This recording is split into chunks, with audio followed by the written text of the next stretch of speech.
First up, keep a tab on Larsen & Toubro, the engineering and infrastructure conglomerate, which has sought the FIPB nod for the FDI investment in its infrastructure arm, IDPL.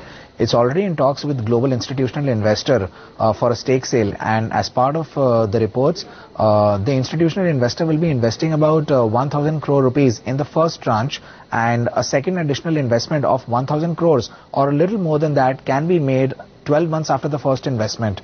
Also, tire stocks such as MRF, CEAT, Apollo Tyres and JK Tyre among others should be on your radar, as the government has hiked the import duty on natural rubber by 50% to 30 rupees per kg from the erstwhile 20 rupees per kg. And we've already seen the domestic rubber prices declining pretty swiftly, and also the imports had risen from the international borders. So this move comes in a way to protect the domestic rubber industry. Let's see how the tire stocks react to this move. Also, Apollo Tyres is one which will be in focus, as it has sought to bar Cooper Tire from tapping the deal breakup fee funds. Remember that the deadline for this resolution on this deal is approaching soon, and $112 million has been set aside in case the $2.5 billion acquisition by Apollo of Cooper Tire collapses, and as part of that, it has sought to prevent Cooper Tire from accessing the letter of credit and wants to hear arguments over the breakup fee in a couple of days' time from now on December 24th.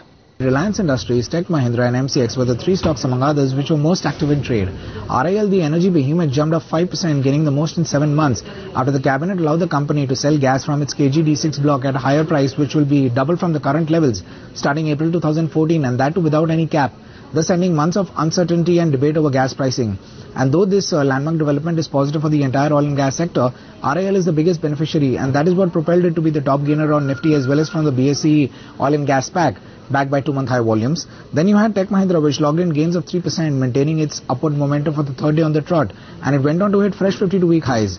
We've already seen the bullish stance of investors harden even further on IT due to the improving economic outlook from US, Europe as well as APAC region. And not just that, the IT budgeting for 2014 has started off on a very strong and positive note. And if you look at the stock, it has doubled in this year on punchy valuations and is one of the top 3 gainers from the BSE IT index, again driven by 1-month high volumes. Lastly, you had MCX, which surged more than 10%, and the tide is clearly turning for the stock, where after last week, forward markets regulator declared promoter company Financial Technologies as being not fit and proper to run a bourse and has directed it to reduce its stake. Also, Jignesh Shah has been declared not fit and proper to be part of the management team or on the bourse and has been asked to step down. And we saw the PE firm Blackstone also raising its stake to nearly 5% from 2% earlier. So it was the top gainer on BSE 200 index, backed by the highest volume since March last year.